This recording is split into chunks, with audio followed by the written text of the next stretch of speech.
Bom dia, boa tarde, boa noite, madrugada, meio da manhã, seja o que for. E não é. Bom, eu estou no Afeganistão, o que em si já é um atestado de depressão profunda, né? Não há absolutamente nada de interessante no Afeganistão nesse momento. Então, eu estou trancado em casa, literalmente, mas acompanhado da outra caneca de Donetsk, que hoje está com um café da Venezuela, por sinal absolutamente maravilhoso, que eu ganhei de presente de um venezuelano em Moscou. Bom,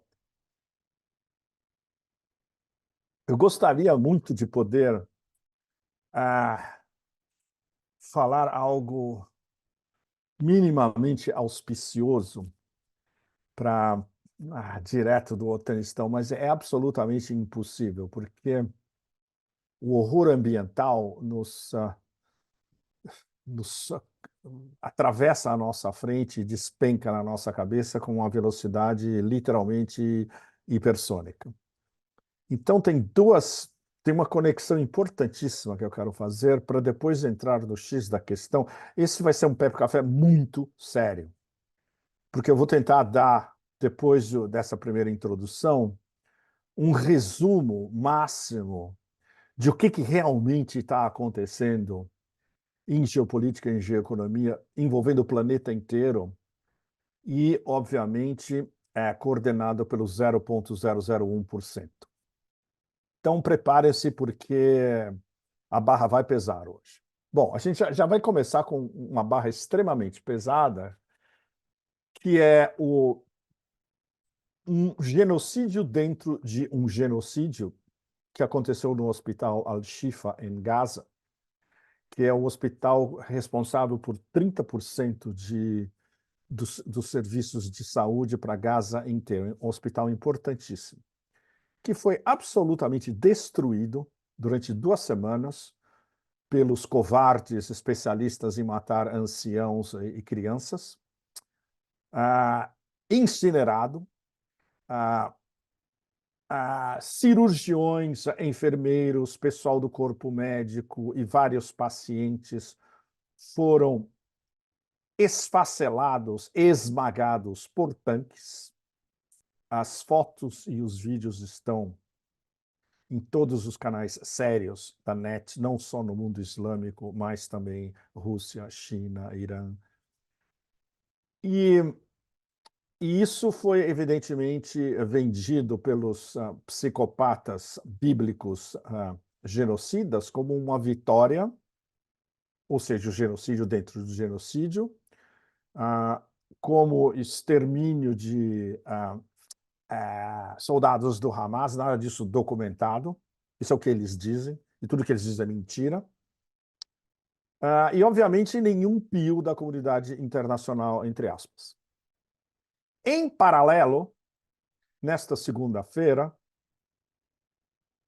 esta entidade bíblico-psicopatológica especializada em genocídio, justamente, este projeto genocida, que sempre foi um projeto genocida desde o início, destruiu completamente a Convenção de Viena e atacou o consulado iraniano em Damasco, que é, ao mesmo tempo, a residência do embaixador iraniano em Damasco, do lado da embaixada iraniana em Damasco, e reduziu o prédio inteiro a cinzas, matando, além de sírios e libaneses, mas especialmente 7 comandantes dos guardas revolucionários iranianos, incluindo o principal comandante em Damasco, articulando com os sírios e com Hezbollah o eixo da resistência contra o projeto genocida. Ou seja, qual o resumo dessas duas atrocidades absolutamente insofismáveis? A atrocidade genocídio dentro do genocídio e a atrocidade que é a destruição absolutamente de regras diplomáticas em vigor há não só centenas de anos, mas pode-se dizer pelo menos há 3.000 anos. embaixadores, emissários diplomáticos são protegidos há 3.000 anos. Isso é taxativo entre todos os poderes, subpoderes e infrapoderes através da história. Evidentemente, o projeto genocídio jamais iria respeitá-los. Ou seja, essa é a definição gráfica e direta da implosão absoluta do que o poder hegemônico chama ordem internacional baseada em regras. Ou seja, isso é a desordem internacional baseada em regras que eles inventam e mudam e que podem ser mudadas a qualquer minuto. É a desordem absoluta e a absoluta falta de regras. E isso é expresso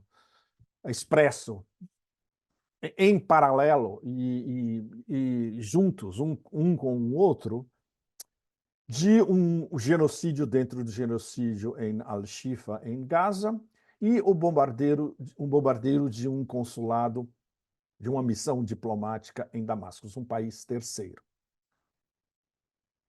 Por que isso está acontecendo?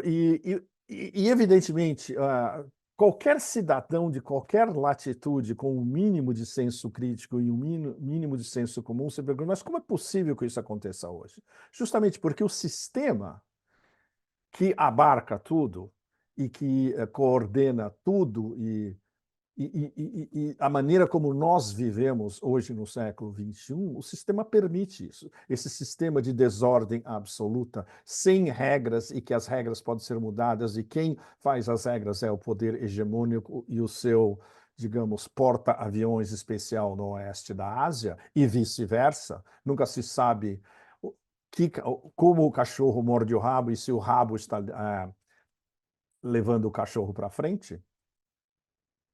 Então, é a partir desses dois fatos absolutamente deprimentes e que estão intrinsecamente ligados com a atmosfera de depressão absoluta aqui no Otanistão, começando por Paris e França e passando pela Alemanha e Escandinávia, Reino Unido, etc.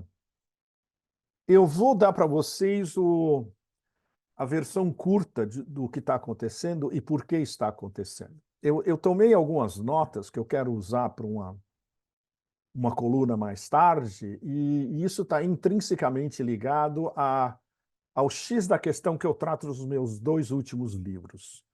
O meu livro anterior, Raging Twenties, os anos 20 raivosos, ele foi traduzido para o italiano e ele deve estar saindo na Itália, digamos, nas próximas semanas, rapidamente.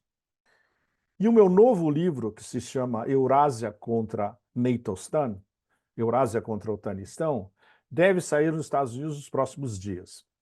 E o tema dos 2 livros, que são 2 coleções de ensaios e que vêm desde mais ou menos 2019 até agora, o início de 2024, um dos temas fundamentais é a formação do mundo multipolar centrada na Eurásia, a expansão do tecnofeudalismo desde o início da pandemia e, evidentemente, o fato de que hoje a polarização, a guerra do século XXI está absolutamente definida e é justamente o título do novo livro, a Eurásia como um todo, e a Eurásia tem várias definições plausíveis, eu explico isso na introdução do livro, entre Eurásia e o Otanistão, que é a América do Norte, a Europa Ocidental e a Europa Oriental integradas nesse Robocop com pretensões universalistas e universais, que é o Otanistão. Então, o que está acontecendo agora, fundamentalmente? Resumo total com um gole venezuelano Donbass antes. E agora vamos passar à barra pesada. O que a gente está vivendo agora é um colapso do sistema. O sistema inteiro, o sistema articulado, especialmente depois de 1945, do final da Segunda Guerra Mundial, que é uma espécie de almoço livre e de graça para o poder hegemônico, juntando os seus vassalos, ele está desmoronando completamente. Então, esse é o colapso do sistema. É o que, quando a gente está trabalhando em tecnologia de informação, entra um comando e vem na tela System Error, erro do sistema. A gente está no meio do erro do sistema. Mas, ao mesmo tempo, esse sistema em erros sobrevive como um sistema fechado. E a melhor definição para esse sistema fechado, a definição mais curta, que eu comecei a usar e que está sendo usada por analistas, alguns analistas, inclusive ocidentais, é totalitarismo liberal. Totalitarismo liberal é a ideologia e a organização da sociedade controlada pelo 0,0001%, que é uma plutocracia. Ou seja, para a plutocracia funciona perfeitamente esse totalitarismo liberal porque eles têm controle absoluto sobre esse totalitarismo liberal. Como isso se articula em termos geoeconômicos? Se articula porque a gente chama de um loop da dívida. A dívida gigantesca, não só do poder hegemônico, mas de praticamente todos os principais países do Ocidente coletivo, ela é um loop, e é um loop que se realimenta o tempo todo. Quem controla isso? Esse 0,001%, não é? Qual a psicologia desse poder plutocrático? Extremamente rarefeito. Basicamente americano e com alguns adendos acoplados atlanticistas. É o mecanismo criminalmente antissocial, que é um mecanismo, esse loop da dívida e esse loop que mantém o capitalismo de cassino rodando, é um fenômeno psicopatológico porque a única coisa que importa para essa plutocracia é o mecanismo em si. O mecanismo continua girando por inércia.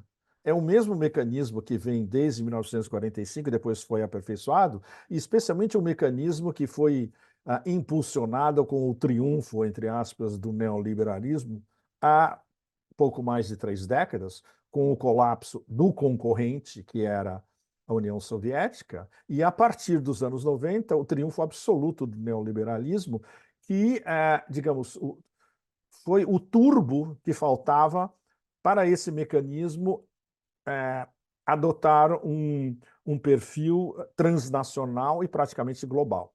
O que no passado era chamado de, na sua versão mais soft, de soft power, globalização. Então, tudo isso se articula em, let's say, vamos dizer, mitos. Existe esse mito financeiro transnacional de que esse é o sistema e que é um sistema estável, porque nós, entre aspas, a plutocracia do 0,001% controla. Eles jogam uma carta político-institucional, que são todos os vassalos políticos e instituições que continuam perpetuando e trabalhando para o sistema e são pagos justamente pela plutocracia. E aí entra desde a liderança da União Europeia, a liderança da Comissão Europeia, o sistema de Bruxelas inteiro, o complexo industrial militar, as lideranças americanas, os silos de liderança nos Estados Unidos. E o terceiro fator nesse controle é o que antes a gente chamava de inteligência, nos anos 60, nos anos 70, e que hoje é basicamente os vassalos bem pagos da mídia e do complexo mediático global, que inclui os grandes conglomerados, inclui os oligarcas em cada país controlando os meios de comunicação, a maior parte dos meios de comunicação. No Brasil, você sabe muito bem quem é, na França são 4 ou 5, na Inglaterra são 3 ou 4, na Itália é a família Agnelli Elkann, e assim por diante.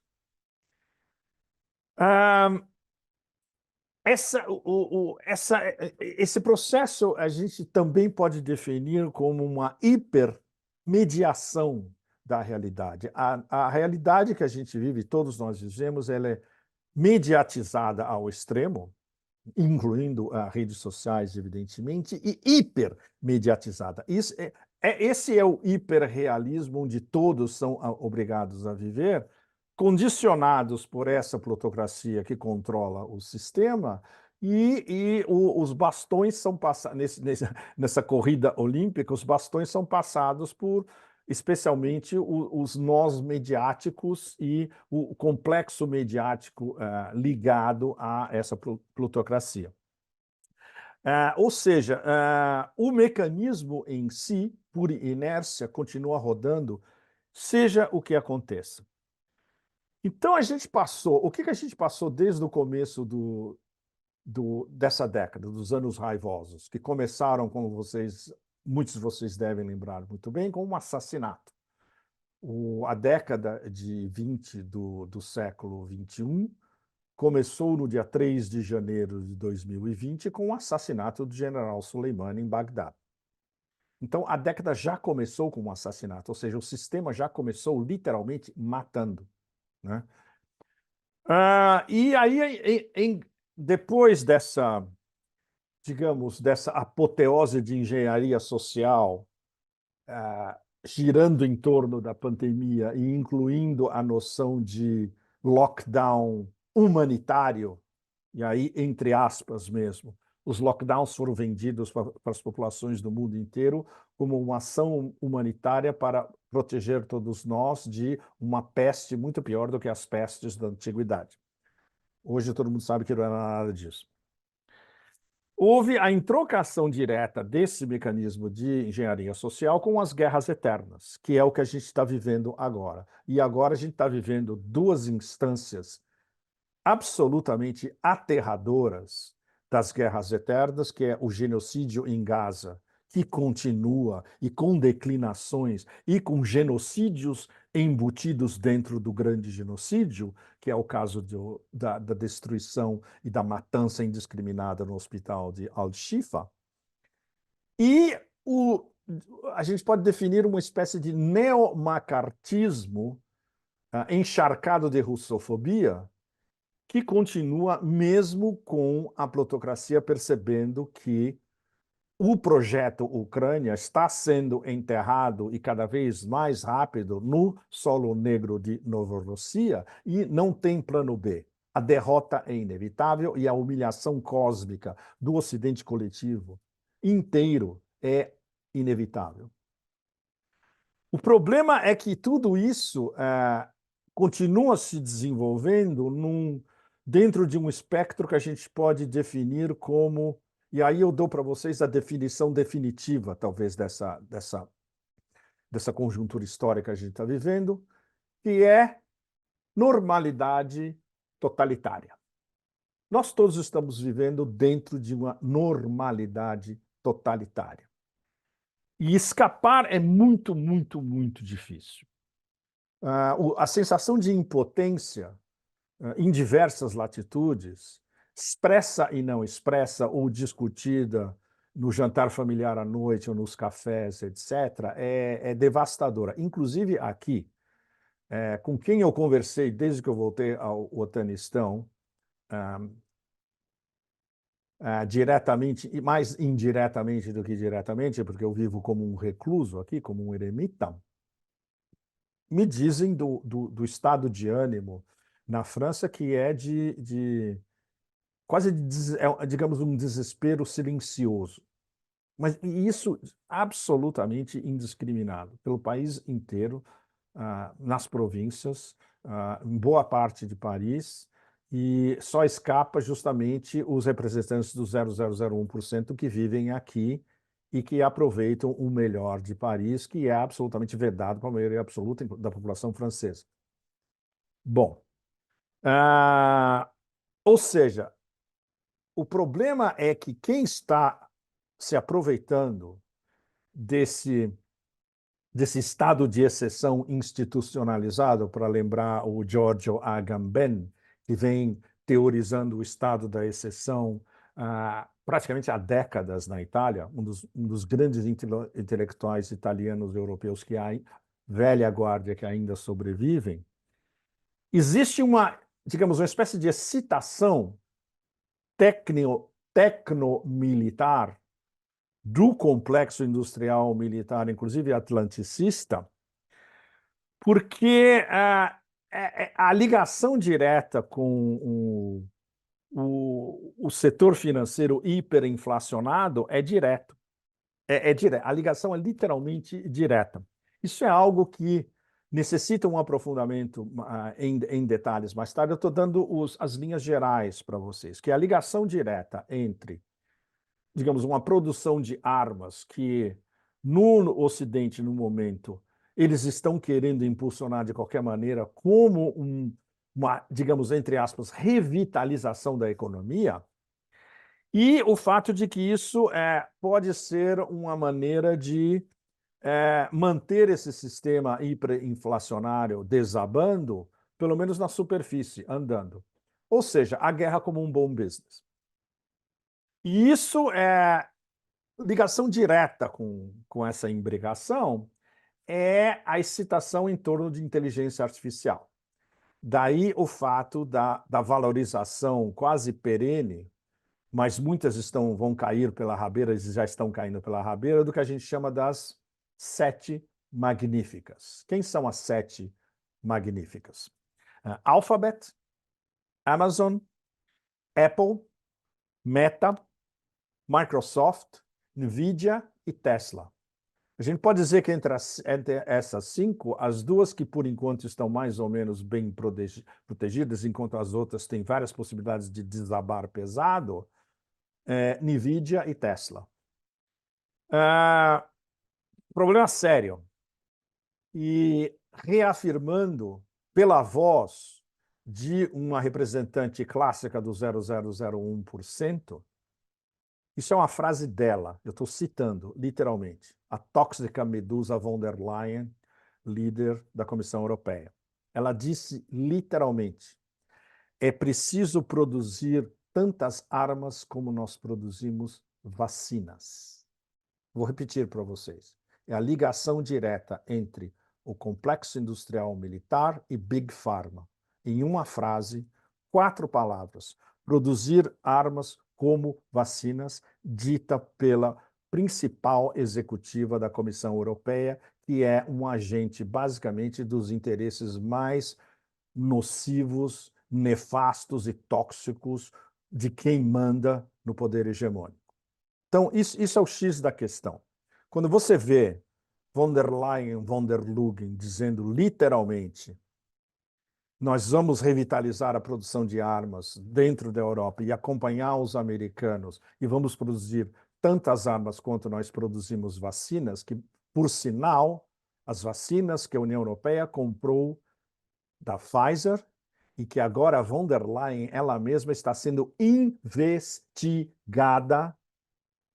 por procuradores independentes europeus, porque todo mundo sabe que isso foi uma falcatrua gigantesca, incluindo a destruição de vacinas no valor de 4 bilhões de euros, e nada disso foi jamais explicado. E tudo isso foi pago com dinheiro dos contribuintes europeus. Ou seja, é um escândalo absolutamente monstruoso, que tem possibilidade, quem sabe, de explodir, e quando explodir, esses nexos entre tudo que eu estou falando para vocês nesses últimos minutos, o 0,01% da plutocracia, o sistema geoeconômico conduzido como um cassino, essa euforia tecnomilitar junto com a euforia do mercado financeiro completamente desbalanceado e cassino, e a ligação perigosa entre o complexo industrial militar e o Big Pharma, tudo isso está exemplificado no fato de que von der Leyen está sendo investigada basicamente por um assunto de corrupção massiva, gigantesca.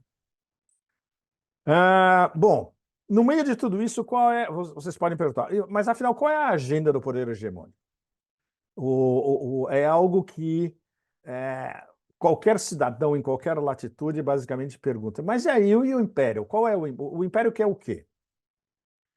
A gente depende do que silo que controla o império ou que trabalha dentro do império a gente está falando. Então, a gente está falando basicamente do poder econômico que tece a agenda do império, que esse é o poder principal, que é o poder que influi no complexo industrial militar e é o poder econômico, por exemplo, de Big Pharma, Big Bank, Big Pharma, Big Complexo Industrial Militar. Esses bigs são os que controlam esse sistema, digamos, esse erro do sistema que continua andando por inércia, como a gente se referiu no começo.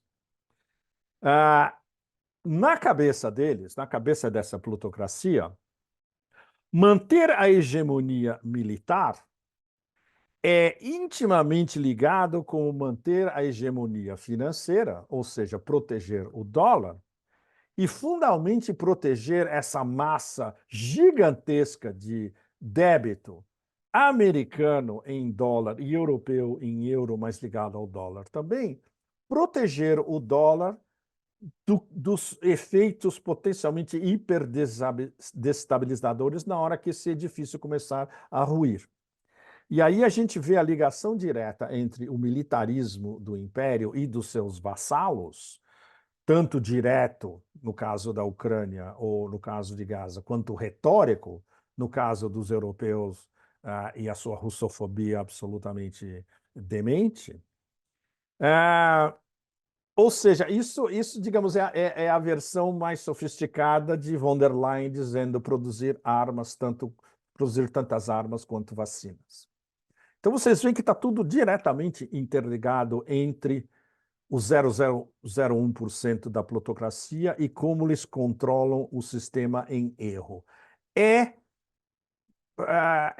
Essa tentativa que eu dei para vocês hoje de tentar explicar de uma maneira mais concisa possível, com o mínimo de neologismos, mas apontando as ligações diretas desse círculo intercalado, mostra para vocês como o controle, basicamente, está nas mãos de muito poucos que estão conversando entre si o tempo todo. Ainda que eles tenham agendas específicas diversas, ainda que alguns queiram uma guerra direta, uma guerra quente, e a maioria prefira guerras híbridas localizadas, e o desespero aumenta porque não só são guerras híbridas deslocalizadas contra a Rússia, contra a China, contra o Irã, contra os BRICS, mas o fato de que agora eles têm que organizar a agenda para uma guerra praticamente total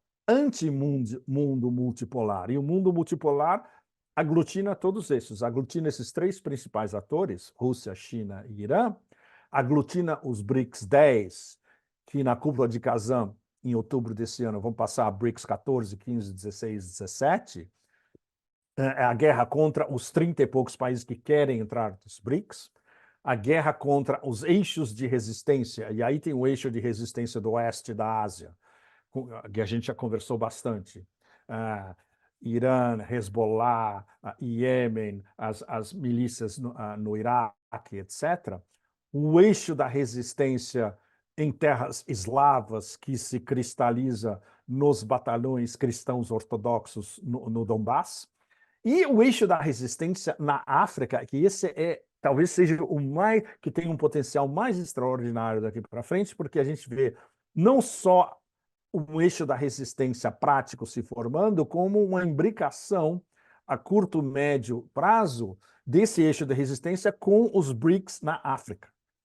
Ou seja, a gente vê a ligação entre os novos BRICS na África com os BRICS aspirantes da África, que podem entrar na cúpula de outubro, como, por exemplo, a Argélia e Nigéria, e já estão nos BRICS, África do Sul, Egito e Etiópia, mas esse eixo do Sahel, que está constituído já como, na prática, já existe inclusive uma instituição, eles mesmos estabeleceram, que se chama Aliança dos Estados do Sahel, em francês, Aliança dos Estados do Sahel, AES, o acrônimo é o mesmo em português e em francês, que conta com Burkina Faso, Mali e Níger, e que breve terá a presença, certamente, do Senegal, e o Senegal, praticamente com as novas eleições, acabou de entrar no eixo da resistência do oeste da África contra o colonialismo e o neocolonialismo francês, e isso abre um capítulo de possibilidades de integração dentro da África, entre esse eixo da resistência e entre os futuros BRICS, os atuais e os futuros BRICS africanos, as possibilidades são imensas. Então, quando esse 0,01%, quando quem controla o erro do sistema olha em volta, o que sobrou, basicamente, para eles, na prática? Sobra uma Europa Ocidental completamente vassalizada, que isso já está no papo para eles, pelo menos atualmente, como vitória tática, a curto prazo, talvez médio, mas ninguém sabe a longo prazo o que pode acontecer. Todas as capitais europeias subordinadas aos ditames de Bruxelas, que são os ditames de Washington, que vão para Bruxelas, só sobrou isso. E, evidentemente, umas erupções epidérmicas fora do Otanistão, por exemplo, o pacto entre os Estados Unidos, o Japão e a Coreia do Sul, que continuam ocupados os dois pelo poder americano anti-China. O sistema, basicamente, do AUKUS, que é Austrália, Reino Unido e Estados Unidos, também anti-China, que por enquanto está estagnado. E, evidentemente, o porta-aviões genocida no oeste da Ásia, que agora não só mata mulheres, crianças, cirurgiões, anciãos, etc., destrói universidades, destrói escolas, destrói hospitais, destrói especialistas em tecnologia de informação. Eles estão sistematicamente matando todos os principais especialistas em tecnologia de informação em Gaza. Esse é o braço armado do Império no oeste da Ásia, ao mesmo tempo que controla o Império em Washington via as suas ramificações dentro do 0,001%. Então, o mais desesperador dessa história toda é que a gente pode resumir toda essa história como o modelo do capitalismo hoje, no jovem século XXI. O modelo capitalista hoje é isso: é tomar dinheiro emprestado para promover guerras híbridas e eventualmente quentes contra uma, digamos, insurreição praticamente planetária. É isso que deu o capitalismo na sua fase definitiva. Se a gente pode lembrar que o imperialismo é a fase definitiva do capitalismo, não. O imperialismo baseado em dívida, sem regra nenhuma, e utilizando um cassino geoeconômico para desestabilizar, para impor literalmente o império do caos em todo o planeta rebelde, praticamente, esse é o sistema que a gente está vivendo hoje. Ou seja, eu acho que eu não poderia ser mais catastrófico e niilista para vocês falando da realidade hoje, mas a realidade em que todos nós vivemos hoje é essa realidade niilista. Esse foi um pequeno resumo do niilismo ocidental chegando ao seu limite, e expresso justamente por essa plutocracia que, digamos, controla o show, e que nos leva a uma... Eu tentei uma formulação mais sintética possível para fechar a nossa conversa, que é os lucros do capitalismo de cassino, como nós estamos vivendo hoje, eles dependem essencialmente do quê? Barbarismo indiscriminado. E isso é Ouroboros, a cobra mordendo o rabo da nossa conversa, porque volta ao início da nossa conversa.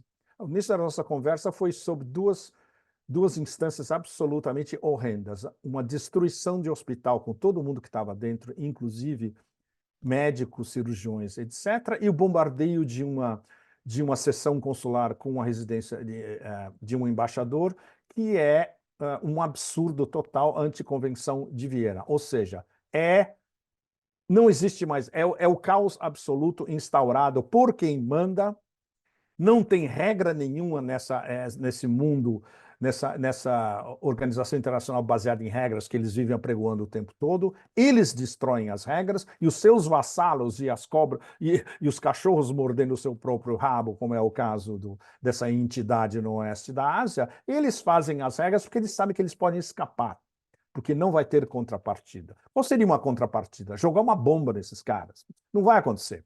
A gente sabe que, infelizmente, não vai acontecer, embora isso seja o que grande parte da maioria global, como diz o embaixador Sergei Lavrov agora, diretamente, a maioria global gostaria que...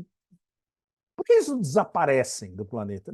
Infelizmente, não. Ou seja, cabe a cada um de nós uma luta cotidiana para facilitar o final dessa desordem mundial baseada em regra nenhuma, que por enquanto ainda continua escravizando o planeta inteiro.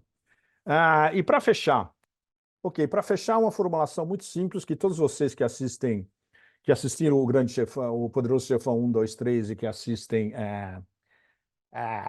thrillers e filmes de gangster ou Sopranos, ou seja, que for, sabem muito bem. O que ficou reduzido às instituições internacionais que vivem apregoando os nossos valores hoje? Eles são killers psicóticos. São assassinos psicóticos pagos pelo grande capital para manter esse sistema fechado e esse sistema em erro, nos subjugando até o final dos tempos. Mas a gente não vai deixar que isso aconteça. Bom, tentei acabar com pelo menos um prenúncio de esperança. Assinem o canal. Não existe nenhum canal em português, em espanhol, em qualquer outra língua com esse nível de análise em lugar nenhum. E eu boto minha mão na mesa e quem falar contra sabe o que vai acontecer, né? Vai lá, moçada. Para frente, vamos continuar brigando porque o cerco se fecha cada vez mais e as coisas estão ficando cada vez mais horrorosas. Então, diretamente do ultradepressivo Otanistão para vocês todos, até a semana que vem. Tchau, tchau.